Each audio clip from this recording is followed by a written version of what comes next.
Hi, my name is Brad Burridge, and today we will be discussing the two policy changes I would like to see happen in the United States. So let's just go and refer back to the assignment, and we'll go from there. So the first question that we were required to answer is, what changes would you like to see and why? So the first one that I'd like to see occur would be to drug test all SNAP participants. The reason I think that this is important is because there are just too many questions as to why drug abusers are in need of these programs, and how, once they receive the benefits of this program, how will they use them once they're given. So if you guys can remember, when I was working with the WIC program, another nutrition assistance program, uh, I saw some things when I was there. I was the substance abuse coordinator for the Oswego County Opportunities WIC program. Um, so I would be the person that our staff would refer people that were addicted to drugs to go speak with. And when I would meet with them, something that I would see happen is their resistance to change. So that is a serious issue when you're looking at many different things. So, for example, one of the big ones is if a person is able to purchase drugs, what does to stop them from purchasing things for their family that's going to, support their well-being? I don't know if it's fair for taxpayers to have to pick up the bill for something that somebody's refusing to buy for themselves as a means of getting their drug of choice. So I think that is something very important to consider when thinking about this policy change. When working with the WIC program, I have also seen WIC participants sell their trade, their WIC checks. WIC checks are just a form of currency that they receive to buy what they need, and they would sell or trade them for cash or for drugs. I'd have to imagine it was mostly for cash because uh, that's just the way it would have had to have worked. So um, that's a very important aspect of this whole situation. Let's just continue speaking on this particular policy change because I do feel it as if it's really important. Uh, so something else that I saw was people refusing to quit even when they had jobs lined up that required a drug test. So they would have a job that they could obtain, which many instances, in fact, wouldn't even allow them to partake in the participate in the actual program because they'd make too much money. But their refusal of quitting their drug stopped them from even going through with the job that they have potential of obtaining because they just refuse to quit smoking marijuana or whatever else they wanted to do. So uh, that's another aspect of it. So there's jobs out there, and if they require drug testing and they refuse to do the actual drug testing just so they can keep using their drug of choice, and that's a serious issue. And I don't know if that's fair for the taxpayer to have to pick up their bill. So what research do you have to prove that your idea can make a difference in regards to the SNAP or drug testing for all SNAP participants? A study was done in year 2000 that showed people receiving one or more of 4 welfare programs 50% more likely to be drug abusers than people not using these programs. So that could be, you could look at that two ways. You could say these people that are on this program are more apt to use drugs, or that's why they're on those programs, or you could look at it as the fact that people need these programs is why they use the drugs. So either way you look at it, I mean, it's not a very concrete argument one way or the other. So um, it's also significant because as of year 2017, the U.S. government was spending over $700 billion a year on alcohol, tobacco, and illicit drug use. That is a lot of money. So if drug screening were mandatory, it would be interesting to see if the amount of drug use went down, if employment rates went up, if the amount of income that these families generate, or the amount of income that these families generate from implementing this, if that goes up, and maybe it would just be more unnecessary for the government to have to spend that much money on something that we would consider preventable behavior. Alright, yeah, I know I went way over time on the last one, so I'm going to kind of rush through these last ones. It's 5 or 6 minutes, we're going on 6 minutes now, so let me just kind of breeze through these. What kind of funding would you need for this mandatory drug screening? I don't believe you'd really need any additional funding. You could do cheap drug tests. By doing that, I'd have to imagine many participants are either going to stop using it voluntarily, stop using the SNAP services voluntarily as a means to keep using their drug, or they will fail the drug test, thus making them not eligible for the actual program. In the paper I write, it's much more specific, and there's a lot more details to all these plans. For the sake of time, I'm just going to answer these kind of vaguely, so I'm sorry for this.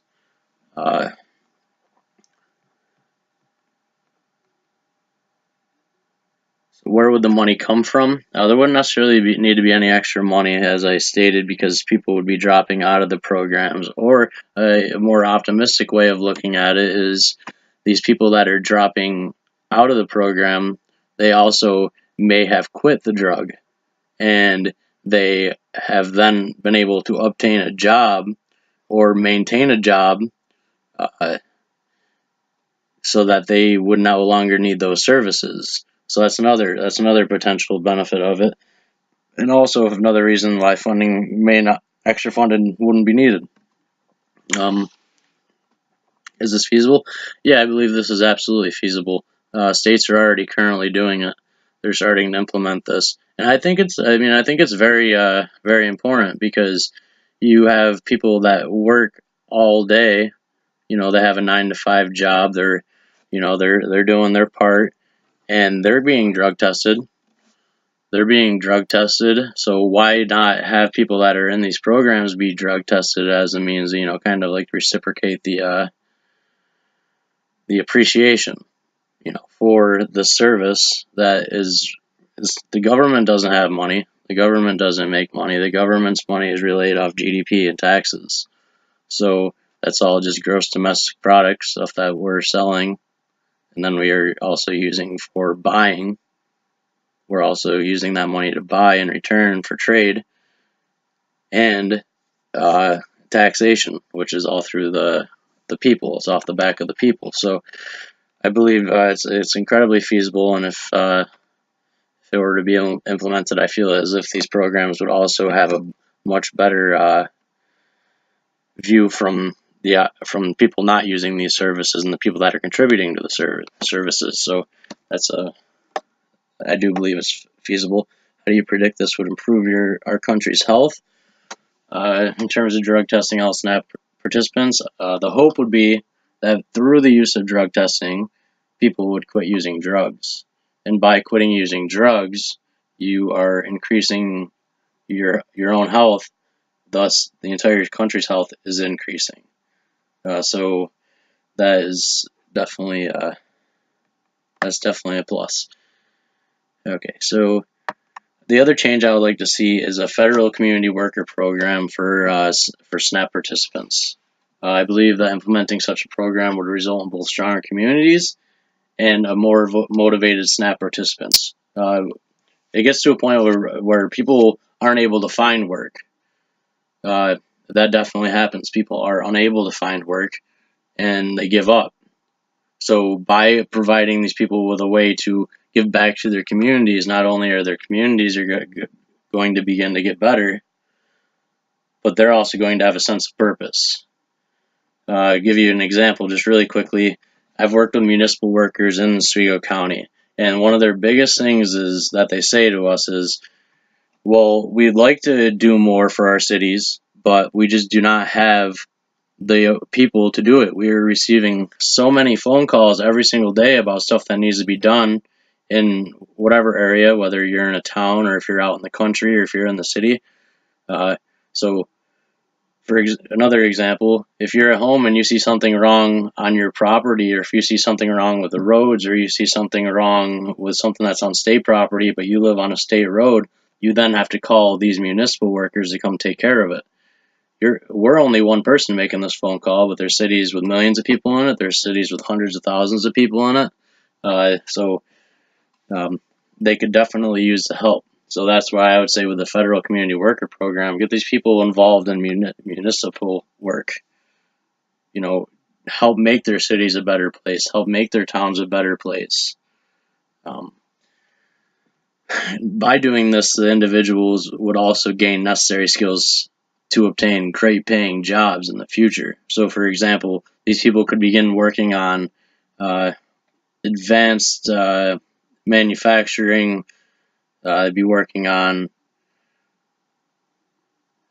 I'm not really familiar with the terms, but like bulldozers and things like that. They learn how to use those, or they learn how to use simple tools.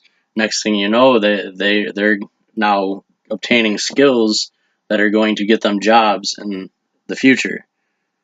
So without this program, they otherwise would not do that. They could learn how to lay brick. They could learn how to build roads, and then next thing you know, they're working construction, or they get a job with the city because they stand out as great workers and fast learners. That's also another very important part. Okay.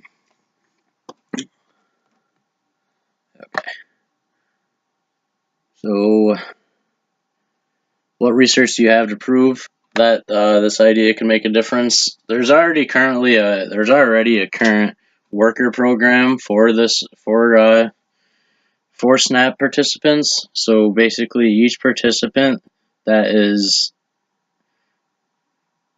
has no dependents and has no disability, they have to work 80 hours a month to receive their benefits.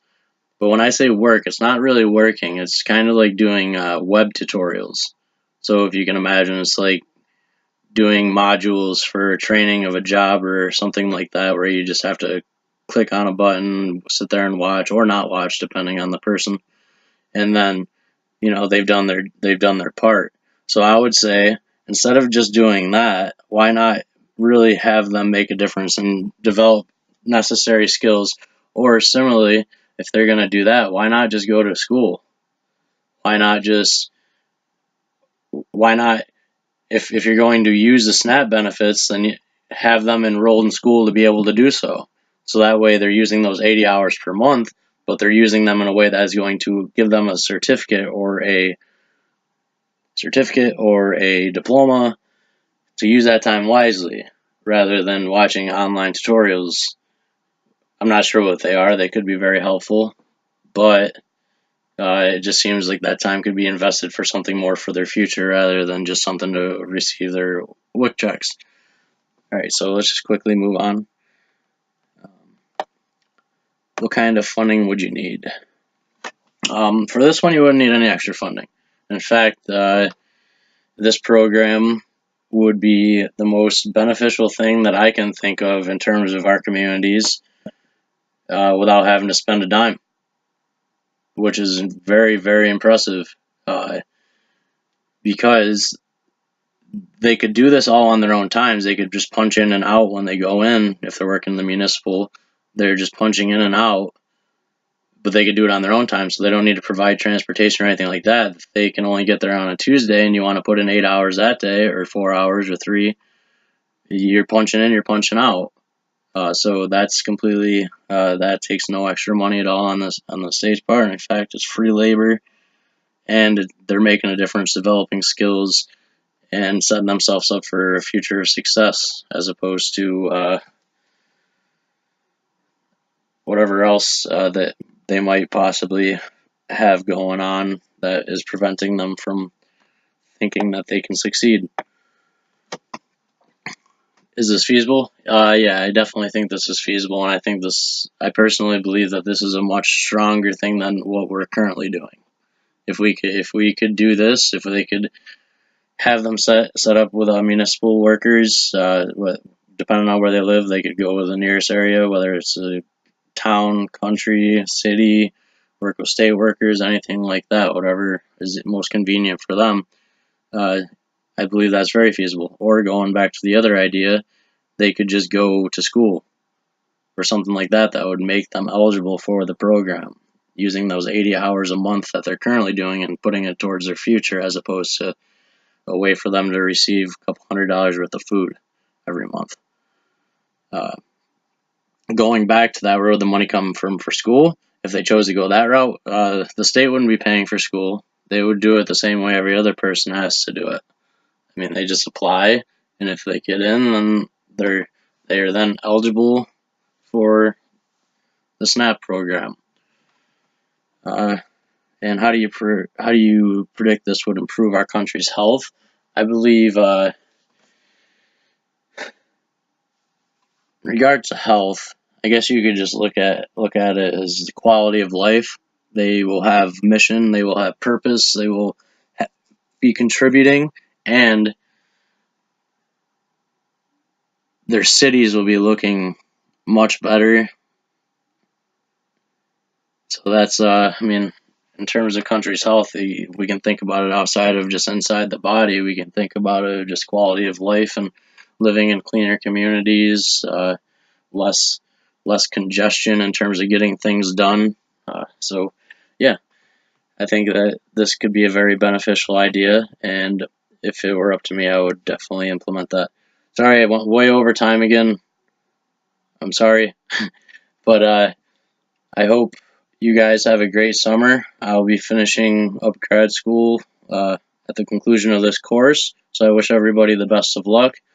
I hope everybody is successful, and I hope everybody continues to work hard towards whatever it is that they are working towards. And all right, thanks, guys. Bye.